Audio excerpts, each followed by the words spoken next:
तहरीक इंसाफ में फूट पड़ गई, कई रहनुमा एक दूसरे के दुश्मन बन गए। पाकिस्तान तहरीक इंसाफ के दबंग रहनुमा और रुकन कौमी असम्बली शेर अफजल मरवत ने उमर अयूब के पार्टी के सेक्रेटरी जनरल का ओहदा छोड़ने का खैर मकदम करते हुए शिबली फराज से भी इस्तीफे का मुतालबा कर दिया।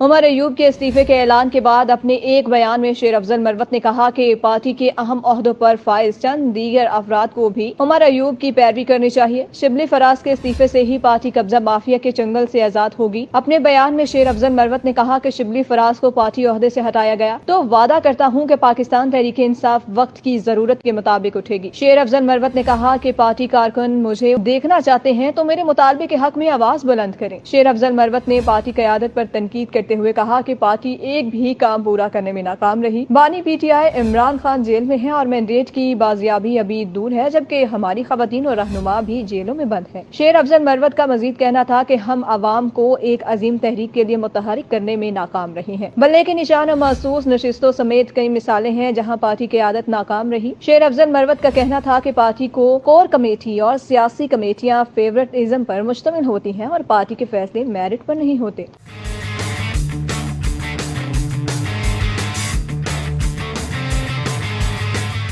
वाज़ेह रहे कि पाकिस्तान तहरीक इंसाफ के जनरल सेक्रेटरी उमर अयूब अपने ओहदे से मुस्ताफी हो गए। उमर अयूब ने सेक्रेटरी जनरल पीटीआई के ओहदे से मुस्ताफी होने का खत ट्वीट किया, जबकि उन्होंने चेयरमैन मरकजी फाइनेंस बोर्ड पीटीआई के ओहदे से भी इस्तीफा दे दिया। वाज़ेह रहे कि पाकिस्तान तहरीक इंसाफ से इख्तलाफात सामने आए और 21 अरकान कौमी असम्बली ने अलग ग्रुप बनाने का इंदिया दिया था। इससे कबल ज़राए ने बताया कि तहरीक इंसाफ के रहनुमा और रुकन कौमी असम्बली शहरयार अफरीदी के इस्तीफे से मुतालिक बयान के बाद 27 से ज़ायद मेंबरान कौमी असम्बली ने इस्तीफों पर मुशावरत की, जबकि शानदाना गुलजार और शेर अफजल मरवत समेत मुतादिद मेंबरान ने पार्टी क़यादत की नाअहली पर एहतजाज भी किया था।